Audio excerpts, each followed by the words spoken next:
வணக்கம். இன்றைக்கு யாங்கள் ஸ்விஸ் ரவி எழுதிய குமிழி நாவலைத்தான் பார்க்க போறோம். அதுவும் குறிப்பா அதுல வார 3வது அத்தியாயம். ஆமா, 3வது அத்தியாயம். இது ஒரு வெறும் கதை சுருக்கம் இல்ல, ஒரு ஆழமான அலசல். கதைன்ற பின்னணி உங்களுக்கு தெரியும். ஒரு இன்ஜினியரிங் மாணவன் 83 கலவரத்துக்கு பிறகு போராளியாக மாற முடிவெடுக்கிறான். சரி. இந்த அத்தியாயம் அவன் இந்தியாவுக்கு பயிற்சிக்கு போற அந்த முதல் கடல் பயணத்தை பற்றியது. ஆனா எங்க நோக்கம் அந்த பயணத்துல என்ன நடந்ததுன்றதை விட ஒரு இளைஞன் எப்படி தன் அடையாளத்தையே துறக்கிறான்ற அந்த உளவியல் மாற்றம்தான். நீங்கள் அதை சொன்ன விதம் அதுதான் மிக முக்கியம். இது ஒரு சாதாரணமா ஏயிலிருந்து பிக்கு போற பயணம் இல்லையா? இல்ல. இது ஒரு உருமாற்றத்தின்ற கதை. ஆசிரியர் அந்த படகு பயணத்தை ஒரு பெரிய உருவகமாக பாவிக்கிறார். உருவகமா? ஆமா. ஒரு இளைஞனின்ற கனவுகள், அவனுடைய கோபங்கள், இலட்சியவாதம், இது எல்லாம் யதார்த்தம் என்ற உப்பு தண்ணியில நனைஞ்சு சிதைறத நாங்கள் இன்று பார்க்க போறோம். அப்போ அந்த பயணம் அதுவே ஒரு பாடம் மாதிரி. மிக கொடூரமான ஒரு பாடம். ஒரு புரட்சியாளனை உருவாக்குறதுக்கு கொடுக்கப்படுற முதல் பாடம். அப்போ சரி, அந்த பாடத்தின் முதல் பக்கத்திலிருந்து தொடங்குவோம். ஓம். பயணம் தொடங்குது. நல்ல குளிர்ந்த காத்து, தண்ணில மிதக்கிறது மாதிரி ஒரு பிரமை. அப்போ அவன் மனசுக்குள்ள நினைக்கிறான், குடும்ப வேர்களை பிடுங்கி இந்த சமூகத்துல நடுகிறேன்ட்டு. இந்த வரி எனக்கு கணக்க யோசிக்க வச்சுது. கேட்கறதுக்கு வீரமா இருக்கு, ஆனா அதுக்குள்ள எவ்வளவு பெரிய இழப்பு இருக்கு. அதுதான் அந்த கதாபாத்திரத்தின்ற மையச் சிக்கலே. அவன் ஏன் இந்த முடிவை எடுத்தான்ன்றதுக்கு 2 காரணங்கள் இருக்கு. சரி. ஒன்று, அவன் வெளியில சொல்ற அந்த சுதந்திர சோஷலிஸ்ட் தமிழீழம்ன்ற அரசியல் இலட்சியம். அது அவன் வெளியில காட்டிக்கொள்ற காரணம். ஆமா. ஆனா ஆசிரியர் அவனுடைய மனசுக்குள்ள போய் இன்னொரு காரணத்தை சொல்றார். அது கணக்க ஆழமானது, தனிப்பட்டது. அதுதான் அரசின் மீதான கோபம். ஆமா, அவனுடைய என்ஜினியர் கனவை சிதைத்த கோபம், கொல்லப்பட்ட பல்கலைக்கழக மாணவர்களை தன்னை பொருத்தி பார்க்கிற அந்த வழி. அதேதான். அப்ப நீங்க சொல்ல வாரீங்க, இந்த அரசியல் இலட்சியம் என்பது அவனுடைய தனிப்பட்ட கோபத்துக்கான ஒரு வடிகால் மாதிரி என்றா, ஒரு நியாயப்படுத்தல் மாதிரி? ஒரு வகையில அப்படிதான் சொல்ல வேணும். பெரிய புரட்சிகள் பல நேரங்கள்ல இப்படிப்பட்ட தனிப்பட்ட வழிகள்ல இருந்துதான் தங்களுக்கு தேவையான எரிபொருளை எடுத்துக்கொள்ளுது. அவன் தனக்குத்தானே சொல்லிக் கொள்றான், வாழ்க்கையில ரிஸ்க் எடுப்பது ஒரு மாற்றத்தின் பாய்ச்சல் என்று. ஆனா அந்த பாய்ச்சல் எங்க கொண்டு போய் முடியும் என்று அவனுக்கே தெரியாது. அந்த நிச்சயமற்ற தன்மைதான் அந்த பயணத்தின் முதல் நிமிஷத்திலிருந்தே தொடங்கிட்டது. சரி, இப்ப அந்த பயணத்தின் யதார்த்தத்துக்கு வருவோம். 20 பேரோட ராத்திரி 12 மணிக்கு வண்டி கடலுக்குள்ள போகுது. கொஞ்ச நேரத்துல ஒரு இயந்திரம் நின்னுடுது. ஓ. எல்லாருக்கும் உள்ளுக்குள்ள ஒரு மெல்லிய பயம். இஞ்சதான் நாங்கள் அந்த படகோட்டின்ற பாத்திரத்தை கவனிக்க வேணும். அவன் பயத்தை போக்க என்ன செய்றான்?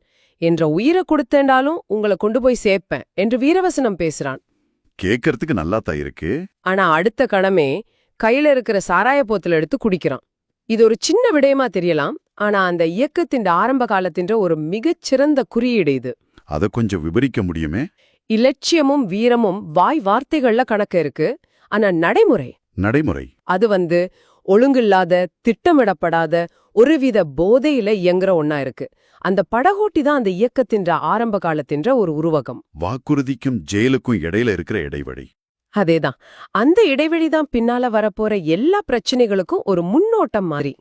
அவனோட பயணம் செய்யற யோகன் என்ற நண்பன் இத உடனே புரிஞ்சு கொள்றான்.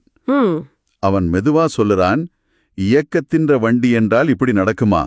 வாடகைக்கு பிடிச்ச வண்டியில வந்ததாலதான் இந்த சீரழிவு என்று. அந்த வரிய பாருங்கோ, எவ்வளவு பெரிய ஒரு முரண்பாடு. ஒரு தேசத்தின் விடுதலைக்காக போற பயணம் ஒரு ஒழுங்கான படகுல கூட நடக்கவில்லை. ஆம், இது இலட்சியவாதத்தின் மேல விழுந்த முதல் அடி. அவைகள் நம்பின அந்த இயக்கம் ஒரு சர்வ வல்லமை படைச்ச அமைப்பு இல்ல.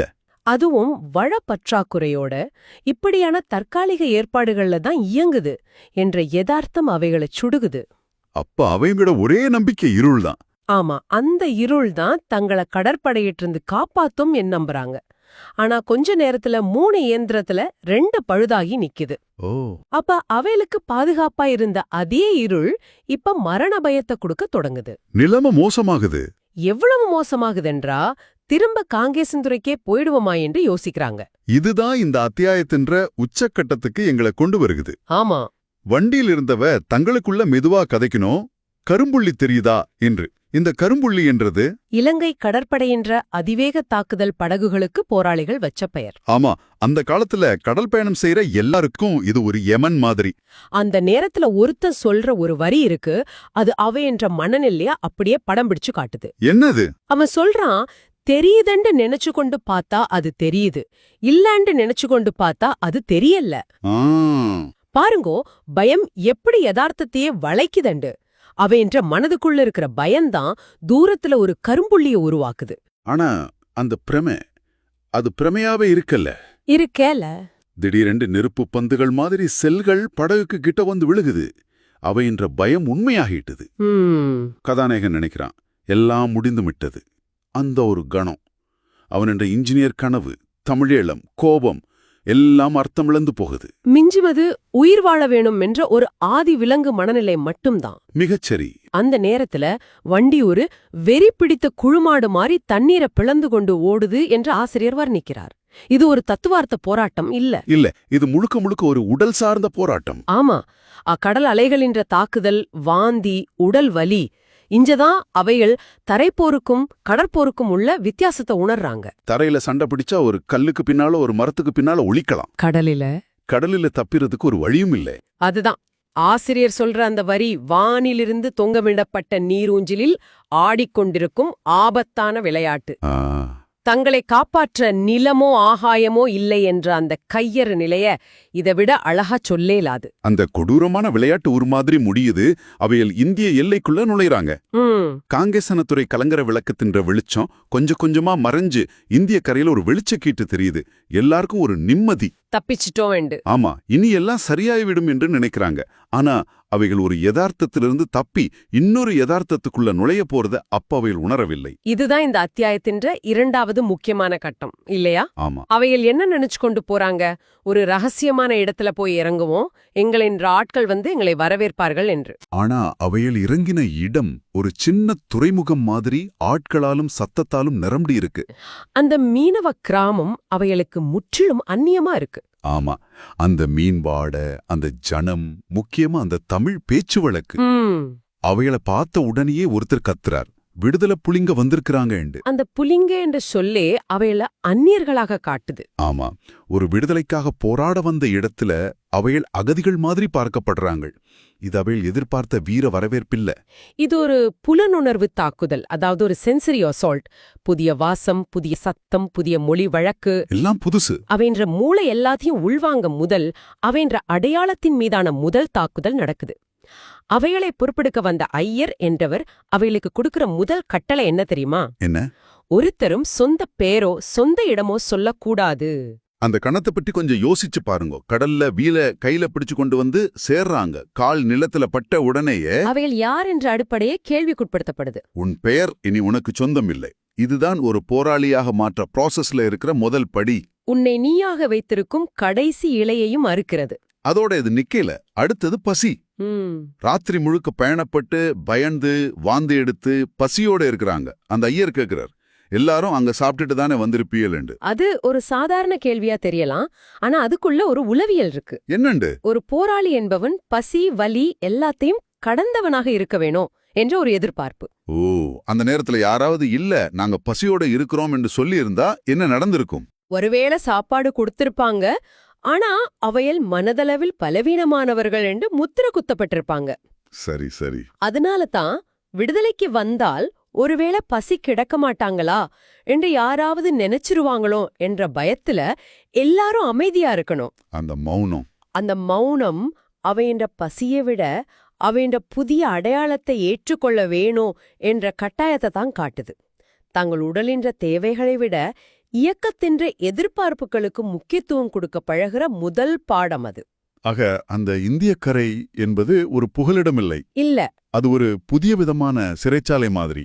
அவைன்ற பழைய சுயம் சிதைக்கப்படுற ஒரு தொழிற்சாலை மாதிரி. ஆமா. கடைசியாக ஒரு பஸ் பயணம், வயல்வெளிகள், தாறுமாறான சனநடமாட்டம், ஒரு சின்ன நகரத்துல ஒரு பெட்டி வீடு மாதிரி இருக்கிற கட்டடத்துக்குள்ள கொண்டு போய் விடப்படுறாங்க. அஞ்சதான் இறுதி அங்க நடக்குது. முகத்துல சிரிப்பே இல்லாத உருவம் ஒன்று வருகுது. அவர் வந்து சொல்றார், இனி உங்களுக்கு உங்களோட சொந்த பெயரே இல்ல, ஒரு கழக பெயரை சொல்லுங்க. இதுதான் அந்த உருமாற்றத்தின்ற உச்சகட்டம். அதுவரைக்கும் மனதளவுல நடந்த அடையாள அழிப்பு இப்ப அதிகாரப்பூர்வமா வாய்மொழியாக நடக்குது. வரிசையில நிக்கிற ஒவ்வொருத்தரும் தங்களுக்கு ஒரு புனைப்பெயரை சொல்றாங்க. அவையோட பயணம் செய்த தாடி வைத்த இளைஞன் அவன் தன்னை காஸ்ட்ரோ என்று அறிமுகப்படுத்துறான். அந்த குறியீடு எவ்வளவு சக்தி வாய்ந்தது!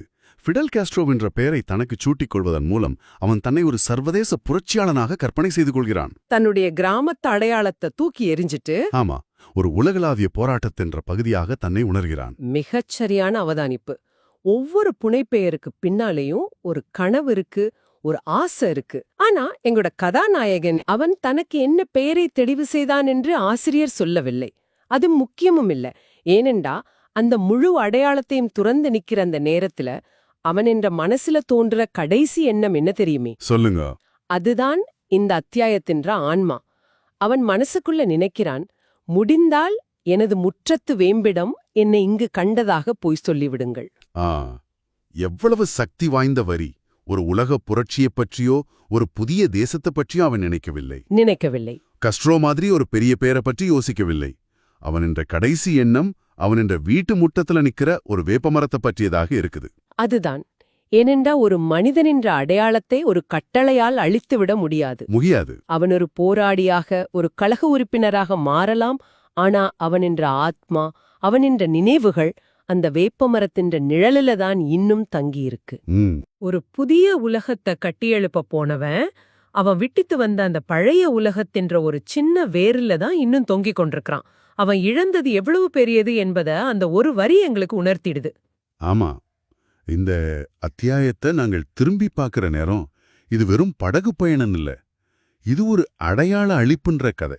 ஆமா, ஒரு இளைஞன் தன் பழைய வாழ்க்கையே, தன் பெயரை, தன் கனவுகளை, தன் பசியை கூட கடலில கரைச்சு போட்டு ஒரு புதிய நிச்சயமற்ற எதிர்காலத்துக்குள்ள கால்பதிக்கிற ஒரு வலியான மாற்றத்தின்ற கதை. இந்த பயணத்தின்ற ஒவ்வொரு சம்பவமும், அந்த பழுதான இயந்திரம், குடிகார படகோட்டி, கடற்படையின்ற தாக்குதல், பசியோட காத்திருந்த அந்த நேரம், இது ஒவ்வொன்றும் ஒரு போராளியின்ற இலட்சியவாதத்துக்கும் அவன் எதிர்கொள்ள போற கொடூரமான யதார்த்தத்துக்கும் இடையிலான இடைவெளிய வெளிச்சம் போட்டு காட்டிக்கொண்டே இருக்கு. இப்போ உங்களுக்காக ஒரு சிந்தனை. இந்த கதையின்ற நாயகன் ஒரு பெரிய இலட்சியத்துக்காக தன் அடையாளத்தை துறக்கிறான், அது சரி. ஆனா அவனுடைய கடைசி எண்ணம் அவனுடைய வீட்டு வேப்பமரத்தை பற்றியதாக இருக்கு. ஆமா, ஒரு புதிய அடையாளத்தை, ஒரு புதிய சித்தாந்தத்தை நாங்கள் ஏற்றுக்கொள்ளும் போது பழைய அடையாளத்தின்ற வேர்களை முழுமையாக அறுத்துவிட முடியுமே? நல்ல கேள்வி. அல்லது அந்த பழைய நினைவுகளும் அந்த வேப்பமரத்தின்ற வாசனையும் அந்த பாசங்களும் தான் எல்லா சித்தாந்தங்களையும் தாண்டி ஒரு மனிதனை மனிதனாக வைத்திருக்க உதவுகிறதா? இத பற்றி நீங்க யோசிச்சு பாருங்க.